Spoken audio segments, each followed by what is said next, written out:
What's going on, everyone? It's Mike back again, and this is your match preview. It's Luton against Everton at Kenilworth Road. A game that, look, it doesn't necessarily mean anything to Everton as of right now. Could change towards the end of the season potentially. I don't quite know how that works, but we'll have a talk about what I mean in a minute. And it means a lot to Luton. You know, Luton are, I think it's 1 point in front of Burnley and 1 point below Forest. Forest are due to hear back on their points deduction soon. It might be this week, it might be the start of next week. My understanding was it would be this week. Which, you know, could be 2 points, could be 1 point, but it could fundamentally mean that Luton need to win to stay in it. Forest don't have the easiest of games because they don't really win away from home. I think they've won 3 games away in the last 2 years.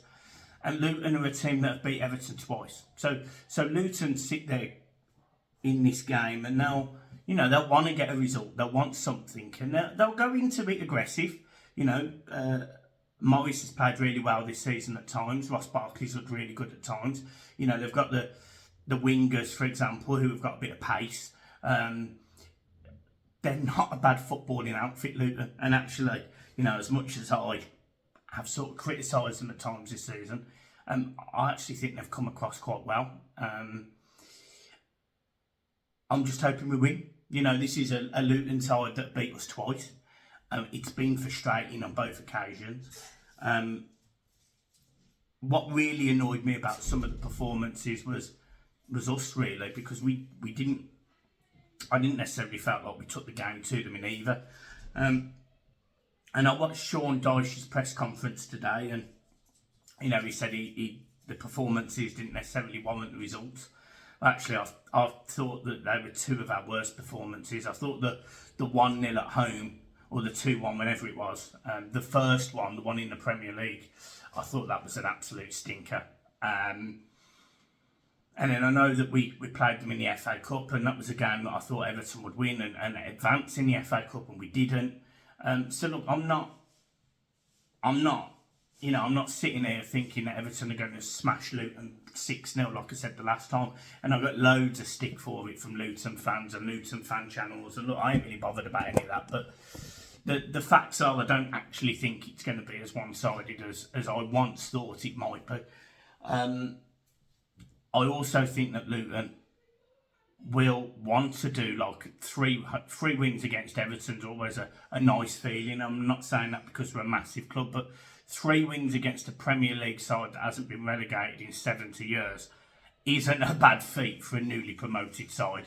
So, you know, they'll be semi-confident of getting a result. They really will, and you don't blame them. But the flip side to that is this Everton side are coming into this game off the back of 3 home wins. Not a terrible away record. This Everton team have picked up away wins this season and really good away points. You know, a point away at Brighton, for example, a point away at Newcastle. This Everton team are more than capable of going to Luton and winning. And I think we will. I think we will go to Luton and win. I think we will have too much for them. And as much as I think they play decent football and they've got really good ball players in the middle of the park, I do think Everton will nullify that threat. And I do fundamentally think Everton will win this game. But do I think it'll be a tough game? Absolutely. I think Everton will win 1-0. In terms of my team selection, it's essentially unchanged apart from Calvert-Lewin comes back in for Chimiti. Not a dig at Chimiti at all. I thought he did really well, but I think we want Dom to end the season really well, so he runs into next season confident, you know, ready to go, buzzing, aggressive when needed, and that's what I want to see.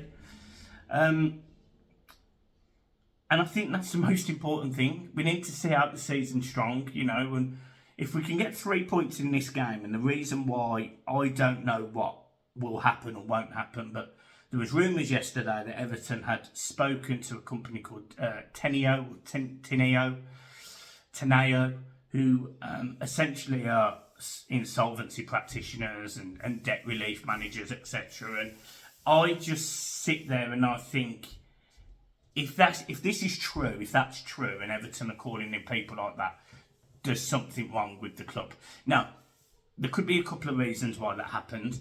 One, if 777 were late with the payment that they've been loaning Everton, firstly, I'm going to talk about 777 in a minute, but if they were late making that payment and Everton were reliant on it, and that was the way of essentially pulling the strings a little bit, I get it. If it was the way of saying 777 haven't got the money, other bidders come in and put the money on the table now, I get it. The fundamentals are that 777 have loaned Everton over £200 million. So as much as we think they haven't got the money and we think this whole 7-month process has been a waste of time, fundamentally, from what I understand, these people have kept Everton afloat because Farhad Moshiri has refused to put money in. Now, this speaks more about Farhad Moshiri than it does about 777. 777 have watched businesses go to the wall whilst funding Everton. You know, if you're their airline company, Bonza, who have left thousands of people stranded in airports all over the wherever Bonza is, you're not going to be very happy that all this money is going to a Premier League football club that they don't even own. You know, you've got, I think it's Standard Liège you're looking to sell. I think you've got, you know, the British Basketball League going into debt and needing £1 million to be paid, etc. You've got suppliers that haven't been paid, yet you've got Everton being propped up by that company to the tune of over £200 million. So I'm not going to sit here and slam 777 at all. I'm really not. If anything, I'm grateful that they've been there to support us because our own chairman, our own owner, Mr. Moshiri, hasn't done that. He hasn't done that. He's let us down completely.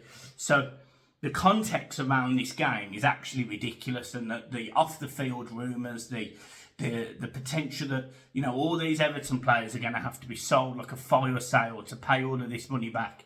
I think there's legs in it, and I think there's rumours that other people are interested in buying Everton. I think 777 will get their money back somehow, but Everton need the debts clearing. They need someone to come in and pay off the debts. They need to start again. And at this moment in time, I can't see a way out. There was rumours of administration. If administration means this season and taking a 9-point deduction, if you can do it this season, after a win at Luton or a home win against Sheffield United, I'd do it. Because I don't want to start next season having to deal with a 9-point deduction, plus whatever potentially from the Premier League for breaking PSR again, plus on top of whatever they're on about for this deal that, you know, I think they're on about interest on loan payments and whether they agree or disagree that should be taken off. So, for me, Everton need to win this game. And if they win this game, it adds a little bit of clarity. It gives me the confidence that whatever we need to do to be on an even footing, we can do. And fundamentally, I just want this football club to be right. You know, I want to go back to the days where we're just challenging for like 7th. Because we're so far off it. We're so far off it. And I don't even necessarily mean from a player's perspective as of right now. But we will be next season. You know, there's rumours Pickford could be going to Chelsea for 50 million. There's rumours Branthwaite could be off for 70, 80 million. Anana 50, 60 million.